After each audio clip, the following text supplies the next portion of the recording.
எல்லாருக்கும் வணக்கம். மார்னிங் மூணு சேனலில் மறக்காமல் எல்லாரும் சப்ஸ்கிரைப் பண்ணுங்கள். கத்தாரில் வெஜிடேரியன் ஹோட்டலா, அதுவும் பியூர் வெஜிடேரியனா?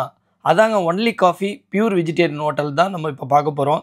ஆக்சுவலாக நானும் குகனும் வெளில வந்திருந்தப்போ திடீர்னு குகன் பசிக்குதுன்னா சரி என்ன சாப்பிட்லாம் அப்படின்னு அவன்கிட்ட கேட்கும்போது எனக்கு நல்ல நம்ம ஊர் தோசை வேணும்ப்பா, பியூர் வெஜிடேரியனாக இன்றைக்கி வேணும் அப்படின்னா. சரி எங்கடா இருக்குது பியூர் வெஜிடேரியனாக ஒரு ஹோட்டலு? அதான் பார்த்தோம் பக்கத்தில் நம்ம ஒன்லி காஃபி வெஜிடேரியன், அதாவது only coffee vegetarian hotel, pure vegetarian hotel. அதாவது கத்தாரில் பியூர் வெஜிடேரியன் ஹோட்டல்னால் நம்ம ஒன்லி காஃபி சொல்லாங்க. அப்படி என்ன இருக்குது இங்கே அப்படின்னு பார்த்தீங்கன்னா, தோசையிலே நிறைய வெரைட்டிஸ் வச்சுருக்காங்க. ஆனியன் தோசை, சீஸ் தோசை, அதேமாரி கருவேப்பிலை பொடி தோசை, இந்தமாரி நிறைய வெரைட்டிஸ் இருந்தது. சரி எல்லாமே நம்ம டேஸ்ட் பண்ணி பார்ப்போம்னா எல்லாமே டேஸ்ட் பண்ண முடியாது.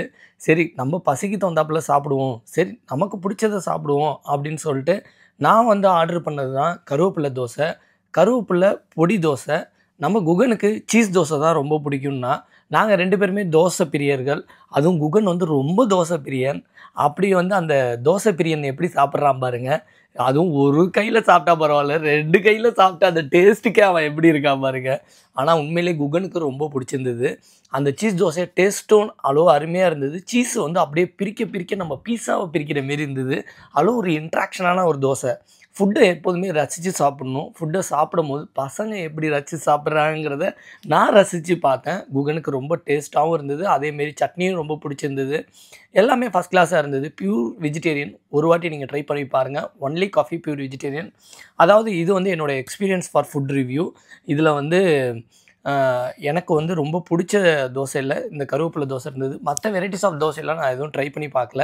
கருவேப்பிலை தோசை பார்த்திங்கன்னா நிறைய க்ரீனஸாக இருந்தது. எப்போவுமே கருவேப்பிலைனாலே நமக்கு நம்ம ஃபுட்டில் அதை தனியாக ஒதுக்கி வைப்போம். ஆனால் அந்த கருவேப்பிலையே பொடியாக நல்ல டேஸ்டியாக பண்ணியிருந்தாங்க கருவேப்பிலை தோசை. அதேமாரி ஒரு சட்னியுமே எனக்கு டேஸ்ட்டாக இருந்தது.